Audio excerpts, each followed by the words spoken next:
দুর্গাপুজোর বাজেটের সমান কিন্তু এখন সরস্বতী পুজোরও বাজেট রাখছে কিছু কিছু ক্লাব। সেরকমই একটা ক্লাব আজকে তোমাদের সঙ্গে আমি তুলে ধরবো। সেটা হচ্ছে আমাদের এখানের যে ক্লাবটা আছে, সেটা আমরা কিন্তু রিয়াংশকে নিয়ে বেরিয়ে গেছিলাম কিছু ঠাকুর দেখতে, কারণ ও তো সেরকম ভাবে কিছুই বুঝবে না, আর এখনো ওর হাতে করি হয়নি। তো আমি ওকে ধুতি পাঞ্জাবি পরিয়েই কিন্তু সেদিন কিন্তু বেরিয়ে গেছিলাম আমরা পাড়ার কিছু ঠাকুরগুলোকে দেখতে। আর ফিরে এসে কিন্তু খাবারও খেয়ে নিয়েছিলাম, কিন্তু খাবার অর্ডার করে ফেলেছিলাম, কারণ সেদিন কিন্তু বাড়িতে রান্না হয়নি। তো এইগুলো ছিল সেদিন আমার খাবার। আর রাত্রিবেলা কিন্তু আমাদের এখানে ফিরে আমি কিন্তু বেরিয়ে গেছিলাম আমাদের এখানে অনুষ্ঠান দেখতে, কারণ এখানে জি বাংলার দুটো আর্টিস্ট কিন্তু আমাদের এখানে এসেছিল। আর পুরো পাড়াটা কিন্তু এরকম লাইটিং দিয়ে সাজানো হয়েছিল। আর সব থেকে আকর্ষণীয় যে বিষয়টা, সেটা তোমাদের সঙ্গে চলো শেয়ার করে নিই। সেটা হচ্ছে এখানে যে লাইটিংগুলো করেছিল, তার মধ্যে সব থেকে সুন্দর লাইটিং আমার মনে হয়েছে এই জগন্নাথ দেবের লাইটিংটা। কি সুন্দর লাগছিল যে কি বলবো। ভিডিওটা আমার দিতে অনেক লেট হয়ে গেল, অ্যাকচুয়ালি এডিট করার অভাবেই কিন্তু আমার লেট হয়ে গেছে ভিডিওগুলো দিতে। প্রচুর ভিডিও এরকম স্টকে আছে, তার জন্য যারা যারা আমার ভিডিওটা দেখছো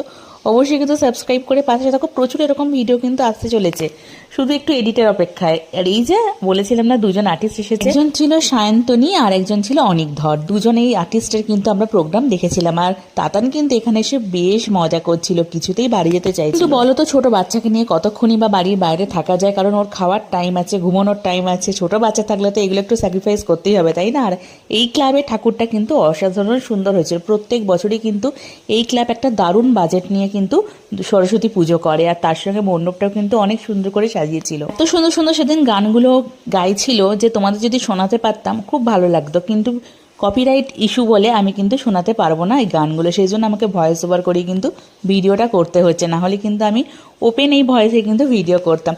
আমার ভিডিও কে কোথা থেকে দেখছো অবশ্যই কমেন্ট করে যেও। আর এই ভিডিওটা ভালো লাগলে লাইক কমেন্ট শেয়ার করে একটু পাশে থেকো।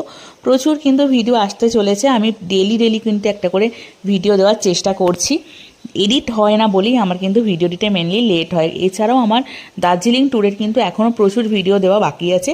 এর জন্য কিন্তু অবশ্যই বেল আইকনটা প্রেস করে রেখে দাও, কারণ ভিডিও দিলে সবার আগে কিন্তু তুমি দেখতে পাবে। আর ফেরার পথে দেখতে পেয়েছো এই যে ভূত করেছিল, এখানে তাতানকে একটু ভয় দেখানোর চেষ্টা করছিলাম, কারণ ও তো কিছুতেই ভয় পায় না, যদি এটা দেখে একটু ভয় পায় আর কি।